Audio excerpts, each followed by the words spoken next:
ದುಡಿತಾ ಇದ್ದಾರೆ. ಅದರೊಳಗೆ ನಮ್ಮ ಪ್ರಭು ಗುಡಾರದ ಸರು ನಮ್ಮ ನರಗುಂದ ಭಾಗದಲ್ಲಿ ನಾವು ಮಠದ ಸೇವೆ ಆಗಲಿ ಸಂಸ್ಥೆ ಸೇವೆ ಮಾಡುವಾಗ ನಮ್ಮ ಪ್ರೀತಿಯ ಸಹೋದರರಾಗಿ ನಮ್ಮ 10 ವರ್ಷದಿಂದ ಬೆನ್ನೆಲುಬಾಗಿ ನಿಂತರ ಅವ್ರು ಇವತ್ತು ಆರ್ಗ್ಯಾನಿಕ್ ಅರಮನೆಗೆ ಬಂದಿರೋದು ನಮ್ಗೆ ಭಾಳ ಪರಮ ಸಂತೋಷ ಉಂಟು ಮಾಡಿದೆ.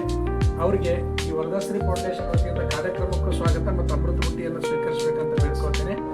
ಅದಕ್ಕಿಂತ ಹೆಚ್ಚಂದ್ರೆ ಅವ್ರ ಪ್ರೀತಿಯ ಸಹೋದರ ಸುರೇಶ್ ಗುಡಾರದ್ ಸರ್ ನನಗೆ 4-6 ತಿಂಗಳಿಂದ ಒಬ್ಬ ಪ್ರೀತಿಯ ಸಹೋದರ ಆಗಿದ್ದಾರೆ. ಯಾಕಂದ್ರೆ ಅವ್ರು ಬಂದಾಗೆಲ್ಲ ಕಣ್ಣಿನ ಔಷಧ ಹಾಕೊಳಕ್ ಬಂದಾರ ಅನ್ಸೋದಿಲ್ಲ. ಇಲ್ಲಿ ಬಂದಿರೋಂಥ ಜನರಿಗೆ ಏನು ಕಡಿಮೆ ಆಕತಿ ಹೆಚ್ಚಾಕತಿ ನನ್ನ ಜೊತೆಗೆ 2-2 ತಾಸು 3-3 ತಾಸು ನಿಂತು ಸೇವೆ ಮಾಡ್ಯಾರ. ಒಬ್ಬರ ಅಲ್ಲ, ಅವ್ರ ಕುಟುಂಬದವ್ರನ್ನ ಸಹಿತ ಕರ್ಕೊಂಡು ಬಂದು ನಮ್ಮ ಜೊತೆಗೆ ಸೇವೆ ಮಾಡಿರುವಂಥ ಒಬ್ಬ ವಿಶೇಷ ವ್ಯಕ್ತಿಗಳು. ನಾನು ಯಾಕೆ ಇವರಿಗೆ ಅಮೃತ ಬುಟ್ಟಿಯನ್ನು ಕೊಟ್ಟು ಗೌರವಿಸ್ಬೇಕು ಅಂತೀನಂದ್ರೆ, ಈ ಜಗತ್ತಿನಾಗ ದುಬಾರಿ ಆಗಿರೋದು ನೀವೆಲ್ಲ ಏನು ತಿಳ್ಕೊಂಡ್ರಿ, ಕಾಯಿಪಲ್ಯ ಭಾಳ ದುಬಾರಿ ಆಗೈತಿ, ಬೆಳ್ಳಿ ಬಂಗಾರ ದುಬಾರಿ ಆಗೈತಿ ಅಂತೇಳಿ. ಆದರೆ ಆ್ಯಕ್ಚುಲಿ ಭೂಮಿ ಮೇಲೆ ದುಬಾರಿ ಆಗಿದ್ದು ಬೆಳ್ಳಿ ಬಂಗಾರ ಅಲ್ಲ ಸರ್, ಒಳ್ಳೆತನ ಅನ್ನೋದು ಭಾಳ ದುಬಾರಿ ಆಗಿಬಿಟ್ಟದು. ಅದಕ್ಕಾಗಿ ಎಲ್ಲರೂ ಒಳ್ಳೆಯವ್ರಂತ ಕಂಡುಬಿಟ್ರೆ ಅವ್ರ ದೇವರನ್ನು ಕರ್ಕೊಂಡ್ಬಿಡ್ಬೇಕು. ಅಂಥ ಒಳ್ಳೆಯ ಕೆಲಸದಲ್ಲಿ ತಮ್ಮನ್ನು ತೊಡಗಿಸಿಕೊಂಡಿರ್ತಕ್ಕಂಥ ಗುಡಾರದ ಪರಿವಾರದವರಿಗೆ ನಿಮ್ಮೆಲ್ಲರ ಪರವಾಗಿ ದೇವರಿಗೆ ಪ್ರಾರ್ಥನೆ ಮಾಡೋಣ.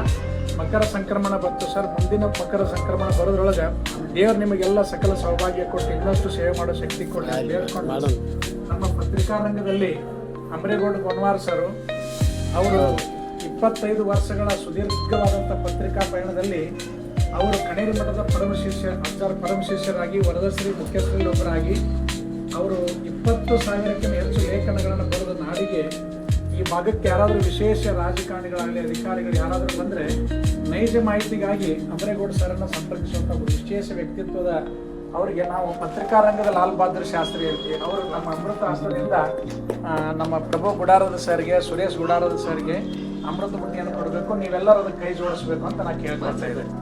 ಇಬ್ಬರಿಗಾದ ದಂಪತಿಗಳಿಬ್ಬರು ನಮ್ಮ ತಂದೆ ಪರಿವಾರದವರು ಬರ್ರಿ.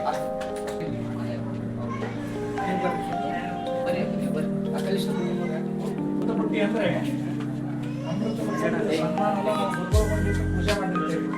ಇದರೊಳಗೆ ಏನಿಟ್ಟಿದೆ ಅಂದ್ರೆ, ಯಾವ ವಸ್ತು ನಮ್ಮ ಮನೆಯಾಗ ಇರಬಾರದು ಅದಿದ್ದರೆ ನಮ್ಮ ಕಾಯಿಲೆ ಬರ್ತದೆ. ಯಾವ ವಸ್ತು ನಮ್ಮನಿಂದ ಹೊರಗೋದ್ರೆ ನಾವು ಆರಾಮಿರ್ತೀವಿ, ಯಾವ ವಸ್ತು ನಮ್ಮ ಮನೆಗೆ ಒಳಗೆ ಬರಬೇಕು. ಇದರೊಳಗೆ 5 ವಸ್ತು ನಮ್ಮ ಮನೆಯಾಗ ಇರಬಾರ್ದು. ನಿಮ್ಗೆ ಯಾವುದೂ ಕಾಯಿಲೆ ಬರಬಾರ್ದು ಅಂದರೆ ಅದು ತಿಕ್ಕು ಪೇಸ್ಟ್ ಯಾರ ಮನೆಯಾಗ ಇರುತ್ತಲ್ಲ ಅದನ್ನ ಯಾರು ದೇವರು ಕಾಪಾಡಬೇಕು.